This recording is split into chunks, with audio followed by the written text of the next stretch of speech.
नमस्कार, सुदर्शन न्यूज देख रहे हैं आप। आपके साथ मैं हूं लावनी विनीता। ये बुलेटिन की शुरुआत करते हैं और सबसे बड़ी और अहम खबर के साथ बुलेटिन की शुरुआत कर रहे हैं। मध्य प्रदेश के छतरपुर का पत्थर कांड तो आपको याद होगा। इसी पत्थर कांड में आरोपी शहजाद अली को पुलिस ने गिरफ्तार कर लिया है। दरअसल शहजाद अली पर कई केस दर्ज हैं। पत्थरबाजी कांड में नाम सामने आने के बाद से उसके पूरे काले कारनामे धीरे धीरे सामने आ रहे थे। उस पर 10,000 का इनाम भी रखा गया था। वो पत्थरबाजी के बाद से ही फरार चल रहा था। इस दौरान प्रशासन ने उसके अवैध मकान को जमींदोज कर दिया। जानकारी के लिए आपको बता दें कि उसके खिलाफ लुकआउट नोटिस भी जारी किया गया था और साथ ही उसके विदेश भागने की संभावना जताई जा रही थी। उसकी गिरफ्तारी के लिए विभिन्न ठिकानों पर छापेमारी की जा रही थी और अब पुलिस ने शहजाद अली को गिरफ्तार कर लिया है। दरअसल मुस्लिम समाज की तरफ से ज्ञापन देने के बहाने हजारों की संख्या में भीड़ लेकर शहजाद अली ने छतरपुर कोतवाली पुलिस पर हमला किया था और इसके बाद से ही वो लगातार फरार चल रहा था। पत्थरबाजी का मास्टरमाइंड शहजाद अब पुलिस की गिरफ्त पे है। वो शहजाद अली जिसने पुलिस थाने पर हमला किया और उस पर 10,000 का इनाम भी रखा गया था। पत्थरबाजी के बाद से ही शहजाद अली फरार चल रहा था। पुलिस के लिए बड़ी चुनौती थी उसकी गिरफ्तारी, लेकिन पुलिस ने आखिरकार शहजाद अली को गिरफ्तार कर लिया है और उसे जल्द ही कोर्ट में पेश किया जाएगा। हेलो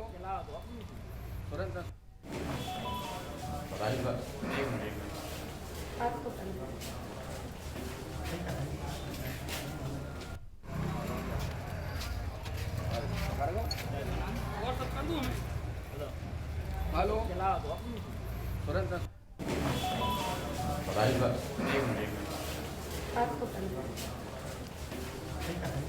तो मध्य प्रदेश से ये खबर आ रही है जहां पर शहजाद अली 10,000 का इनामी बदमाश, वो बदमाश जिसने थाने पर हमला किया था और उसके बाद से ही लगातार फरार चल रहा था। पुलिस के लिए बड़ी चुनौती थी इसकी गिरफ्तारी, लेकिन आखिरकार पुलिस ने बाकायदा एक स्ट्रैटेजी तैयार की और इस स्ट्रैटेजी के तहत छापेमारी करते हुए शहजाद अली को गिरफ्तार कर लिया गया है। मध्य प्रदेश का छतरपुर जहां पर पत्थरकांड हुआ था, आरोपी शहजाद अली को पुलिस ने गिरफ्तार किया। उसका मास्टरमाइंड उसे बताया जा रहा है। कई केस शहजाद पर दर्ज किए गए हैं।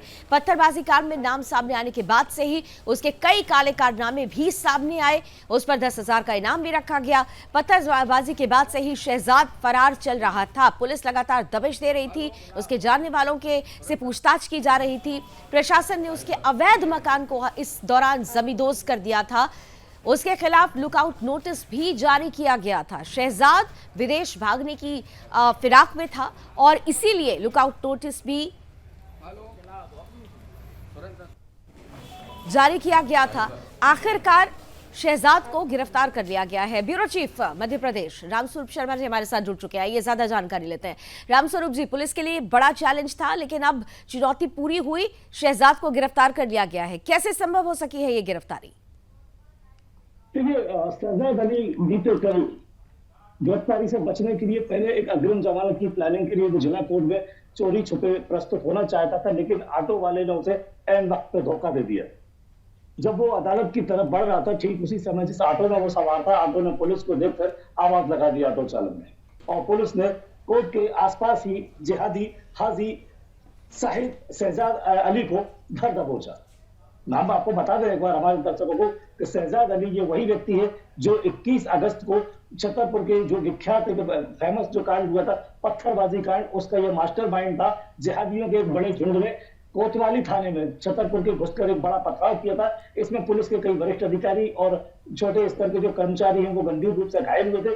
एसपी स्तर के अधिकारी उसमें भर्ती किए गए थे अस्पताल में, फिलहाल वो डिस्चार्ज किए गए। इस पूरे मामले को लेकर आधे मध्य प्रदेश में तनाव रहा। असदुद्दीन ओवैसी से लेकर कांग्रेस के नेताओं ने तक इस पूरे मामले को लेकर बयान दिए थे। यहाँ भारतीय जनता पार्टी के विधायक रामेश्वर शर्मा और मुख्यमंत्री डॉक्टर मोहन भी इस पूरे मामले को लेकर गंभीर नजर आए और पुलिस ने बहुत जल्दी इस पूरे मामले का खुलासा किया है और जिहादी शहजाद अली को ही नहीं बल्कि उसकी बहुत सारी गैंग के जो गुर्गे थे उन सभी को गिरफ्तार कर लिया है। 36 लोगों के ऊपर इसमें नामजद FIR दर्ज की गई थी। 10,000 रुपए का उनके ऊपर इनाम रखा गया था। उनमें से बहुत सारे लोगों को पकड़ा गया है। 6 लोगों को जिला बदर की कार्रवाई की गई थी। इस पर अभी भी जांच चल रही है।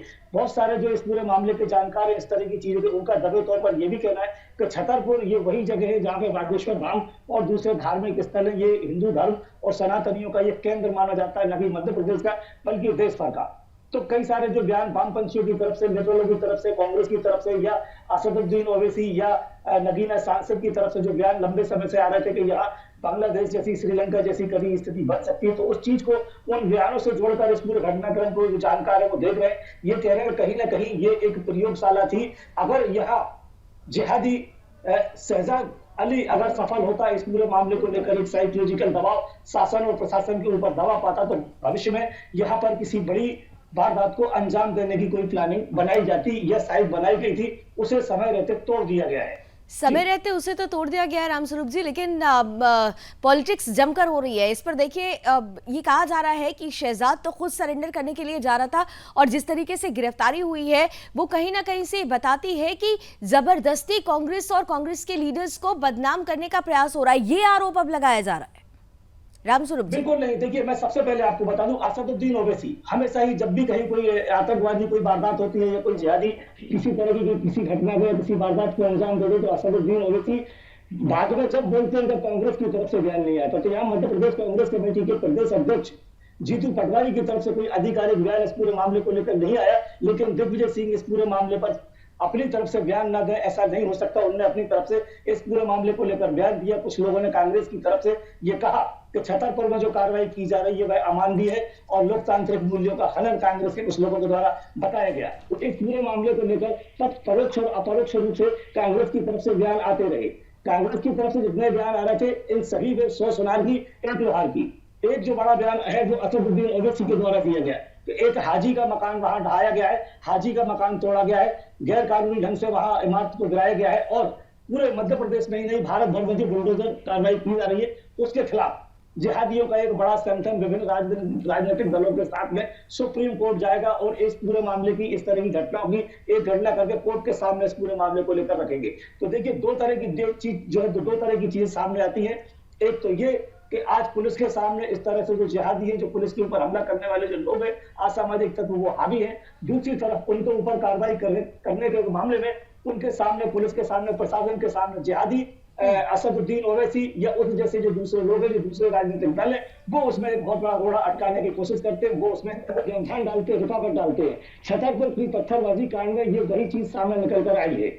और मैं आपको सबसे पहले बता दूं कि इसमें हमारी जो देश की जांच एजेंसी है, मध्य प्रदेश का जो खुफिया तंत्र है, उसकी ये बड़ी जीत हुई है। इसको ये बड़ी सफलता माना जाएगा कि बहुत कम समय में पुलिस ने न केवल उनकी जो रीढ़ थी जिहादियों की, उस पूरे मंसूबे थे, उनकी पूरी रीढ़ को तोड़ दिया है, ध्वस्त कर दिया। परोक्ष रूप से जिस तरह से वहां बुलडोजर चला के मकानों को गिराया गया, ये ऊपरी तौर पर एक चीज दिखाई देती है, ये अलग बात है। लेकिन भीतरी तौर पर एक जो पूरा मंसूबा तैयार किया था, एक जो बड़ी प्लानिंग थी, इंटरनल अंदरूनी जो प्लानिंग थी, उस अंदरूनी प्लानिंग को भी ध्वस्त किया गया है। शहजाद अली की गिरफ्तारी और उसको समय रहते उसके गुर्गों के ऊपर कार्रवाई, उनके साथ पूछताछ करना, ये मध्य प्रदेश पुलिस की ही नहीं, देश के खुफिया तंत्र की एक बहुत बड़ी सफलता है। बहुत बड़ी जीत के रूप में से आमजन देख रहा है। बिल्कुल, सीधे तौर पर इसे बड़ी जीत के रूप में देखा जा सकता है, बड़ी सफलता के रूप में देखा जा सकता है। शहजाद अली की अब गिरफ्तारी हो चुकी है और इसके बाद ये कहा जा रहा है कि वो तमाम जो नेक्सस था, जो मध्य प्रदेश और मध्य प्रदेश के साथ साथ पूरे देश को दिलाने के लिए जो साजिश रची जा रही थी,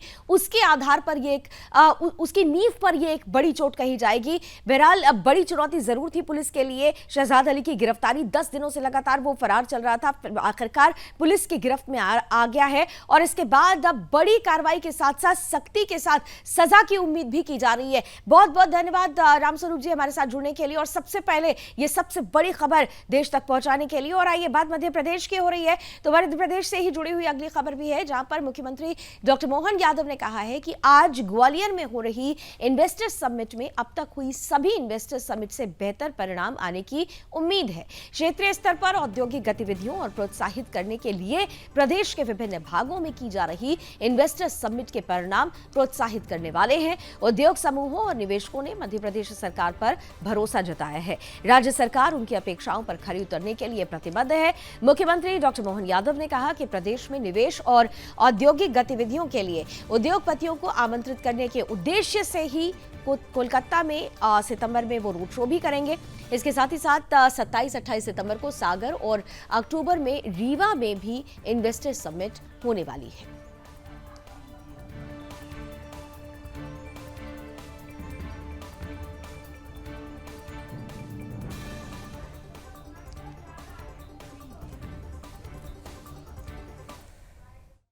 बहुत अच्छी इन्वेस्टर समिट होगी। आज ग्वालियर में इन्वेस्टर समिट है। मुझे भरोसा है कि अभी तक की इन्वेस्टर समिट हुई उसमें ये बहुत अच्छी इन्वेस्टर समिट होगी और जिस ढंग से रिस्पांस आ रहा है, बड़े पैमाने पर लोग पहुंच गए हैं।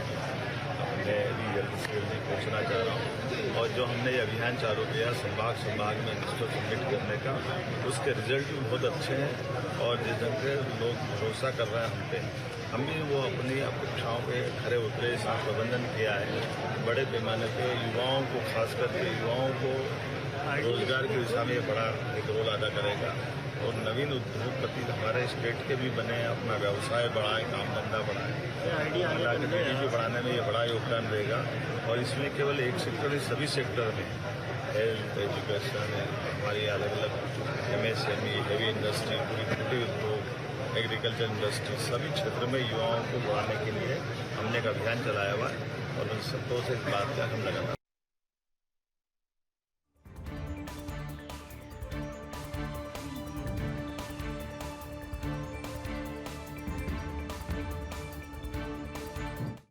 से जुड़ी खबर आपने देखी और अब आइए आगे बढ़ते हैं। सावन में कांवड़ यात्रा पर गया युवक अभी तक अपने घर नहीं पहुंचा है, जिसके बाद से ही उसके परिवार वाले उसे खोजने की कोशिश में लगे हुए हैं। अभी तक इस युवक का सुराग तक नहीं मिला है। लापता युवक की मां ने बताया कि उन्होंने उत्तराखंड में भी मामला दर्ज कराया है और दिल्ली पुलिस के पास भी शिकायत की है, लेकिन कहीं भी उनकी सुनवाई नहीं हो रही है। युवक लापता होने से परिवार वालों का रो रो कर बुरा हाल है। युवक की उम्र 31 वर्ष बताई जा रही है। वो 28 जुलाई को कंपनी में काम करने वाले दोस्तों के साथ कांवड़ लेकर उत्तराखंड गया था, जिसके बाद से ही वो लापता है। 1 महीना हो गया है, लेकिन अभी तक कहीं कुछ पता नहीं चल सका है।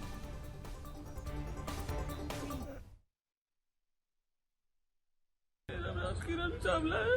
मेरा बेटा 28 तारीख को कांवड़ लेने गया था 6 लड़कों के साथ। उसके बाद 2 दिन हमारी बात हुई है, वीडियो कॉलिंग पे भी बात हुई है। 1 तारीख को उसका फोन स्विच ऑफ हो गया। दिन में बात हुई हमारी, उसके बाद रात को कोई बात नहीं हुई हमारी। उसके बाद उसका फोन स्विच ऑफ जा रहा है। लड़कों ने बताया कि वो भीड़ बहुत थी, वो वहाँ रह गया। उसके बाद उसकी स्कूटी भी उन्होंने बताया कि उसकी स्कूटी वहाँ पार्वती मंदिर पे खड़ी है। हम लोग 5-6 दिन से गए, 6 बार गए, कोई सुनवाई नहीं हो रही हमारी। गाड़ी हम ले आए उसको उठाकर, लड़का नहीं मिला। अभी 1 महीना हो गया। आप मतलब कहाँ आपने कंप्लेंट की है? हमने लक्ष्मण झूला ऋषिकेश में की है। और रहते कहाँ हैं आप लोग? हम प्रताप नगर में रहते, गली नंबर 2 जी ब्लॉक में। और दिल्ली पुलिस में आपने कंप्लेंट करी? कंप्लेन करी थी, उन्होंने हमें बोला कि नहीं वहाँ की कंप्लेन है वहीं करो, आप यहाँ पर नहीं, आपकी कंप्लेन होगी। फिर हमने 112 पे कंप्लेन करी तो वो पुलिस वाले आए थे।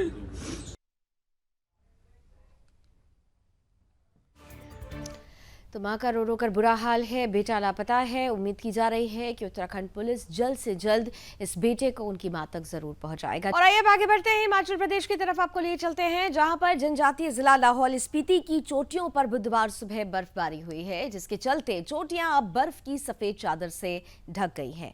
ऊंची चोटियों पर बर्फबारी होने के बाद लाहौल स्पीति घाटी के मौसम में ठंडक बढ़ गई है। आगामी दिनों में बर्फबारी होने के आसार बताए जा रहे हैं। बीते कल की अगर बात की जाए तो मौसम में बदलाव के बाद से ही लाहौल घाटी के लेडी ऑफ केलोंग की पहाड़ियों पर बर्फ की ताज़ी चादर देखने को मिल रही है। और तस्वीरें भी आप देख सकते हैं। बर्फबारी होने से घाटी के मंद पड़े पर्यटन कारोबार में भी तेजी आएगी, जिससे यहाँ स्थानीय लोगों को काफी फायदा होने वाला है।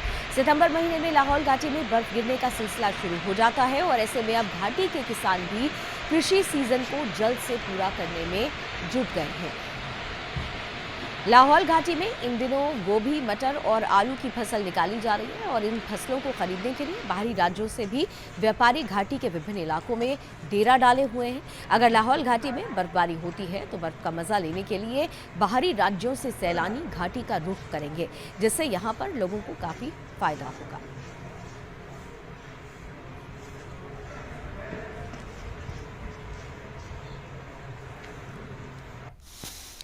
तो सफेद चादर ओढ़े हुए लाहौल स्पीति घाटी की खूबसूरत तस्वीरें आपने देखी है। पर्यटन अब बढ़ जाएगा क्योंकि यहाँ पर इसी नज़ारे को देखने के लिए देश भर से ही नहीं बल्कि विदेशों से भी हिमाचल की तरफ, लाहौल स्पीति की तरफ लोग जाते हुए नजर आते हैं।